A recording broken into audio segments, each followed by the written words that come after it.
Alors bonjour chers abonnés, j'espère que vous allez bien. Bienvenue sur la chaîne Essentiel RH, la chaîne qui parle de l'emploi, de l'immigration au Canada et de l'intégration. Essentiel RH est un cabinet de conseil en emploi et de gestion en ressources humaines créé au Canada depuis 2014. Je fais cette vidéo pour parler principalement de Journée Québec. Journée Québec, mais je vais répondre rapidement à une ou deux questions qui concernent les études.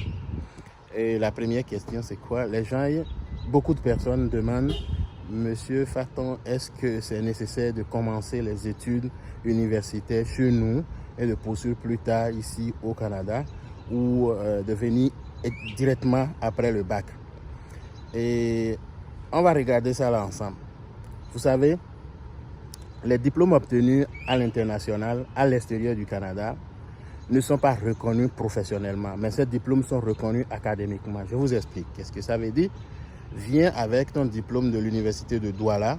L'université ici va te le reconnaître et te brancher au bon endroit. Viens avec ton diplôme de l'université d'Abomey-Calavi. L'université l'UQAM va te reconnaître ton diplôme si c'est des diplômes qui sont obtenus dans des conditions normales, évidemment, et va te brancher à l'université au bon niveau.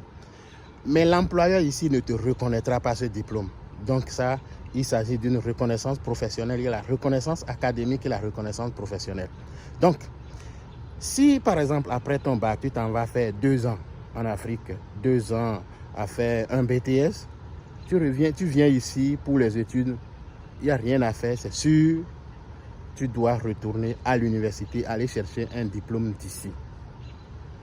Tant qu'à aller perdre 2 ans, 2 années à étudier, pas nécessairement perdre, mais passer 2 années à étudier et à dépenser le temps, tout. Donc voilà, comme je le disais, pourquoi ne pas venir directement ici après le bac? Et là, les 2 ans que vous auriez perdus, vous allez les sauver parce que vous faites 2 ans ici exactement. Vous pouvez aller chercher un diplôme avec lequel vous pouvez rentrer sur le marché d'emploi.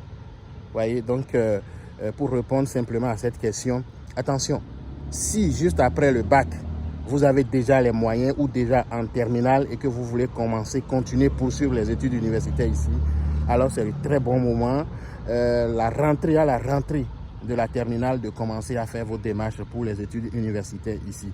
Donc c'est ça. Et je le dis encore, il y a une question de moyens. Si vous êtes prêt, ici entre-temps, vous étiez prêt déjà pour les études après le bac, vous pouvez commencer aussitôt. Voilà, donc ça passe. Je reviens sur Journée Québec. Journée Québec est une plateforme créée par le gouvernement du Québec pour faciliter le recrutement à l'international. Il y a plusieurs façons de présenter sa candidature aux employeurs ici, mais ça, c'en est une qui est très organisée. Les recruteurs peuvent se déplacer même en Afrique, rencontrer les candidats potentiels. Donc, j'en ai parlé déjà plusieurs fois et j'ai déjà suivi des personnes qui sont passées par ce canal et qui sont déjà au Québec. Voilà. Donc, pour cette fois-ci, ça commence le 25 pour l'Afrique subsaharienne qui va regrouper quelques pays que je vais citer plus tard dans la présentation de la page de Journée Québec. À partir du 25 juillet jusqu'au 28 août, le dépôt des candidatures. Le dépôt des candidatures, comme je le dis toujours, il faut avoir une bonne candidature. Il va y avoir beaucoup de candidats qui vont présenter leur dossier. Donc, si vous voulez passer à la première étape, la présélection, il convient d'avoir un bon CV, une bonne lettre de motivation, le tout au format du Canada. Parce qu'à ce niveau, vous n'aurez pas à interagir directement comme ça avec les recruteurs. Et la meilleure façon de communiquer avec eux, c'est de présenter une bonne candidature. Donc, c'est ça. À la fin de cette vidéo, je vais parcourir le site de Journée Québec avec vous. Nous allons regarder les grands points rapidement pour ceux et celles qui n'ont jamais vu, qui n'ont jamais découvert cette page. Donc, c'est ça, je vais vous la présenter, c'est ça. Et la bonne nouvelle qui accompagne ça, c'est que pendant la période de dépôt des candidatures, je serai en Afrique. Donc, je serai en Afrique, je profite pour vous le dire, fin août, je serai en Afrique, début septembre. Donc, il va y avoir des conférences au Bénin, au Togo, au Cameroun, au Gabon, en Côte d'Ivoire, pour parler de Journée Québec et d'autres sujets qui vous intéressent, les études, comment obtenir un emploi ici au Canada. Donc, écoutez, ceci est très important. Je suis à une position et à un niveau où je vois beaucoup de choses que vous ne voyez pas en ce qui concerne le recrutement, en ce qui concerne le permis de travail au Canada. Et je vous le dis, je peux vous rassurer, les employeurs recrutent énormément en Afrique.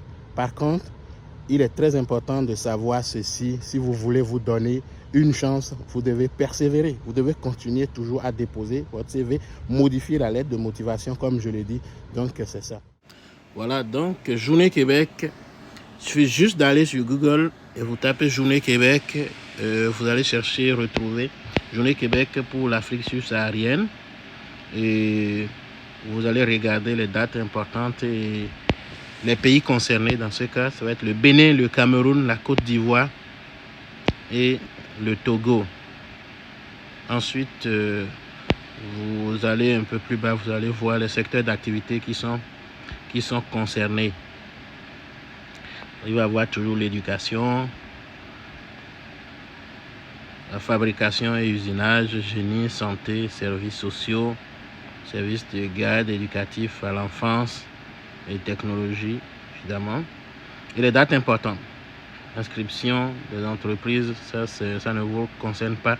Transmission et présélection des candidatures du 25 juillet au 28 août. Très important, du 25 juillet au 28 août.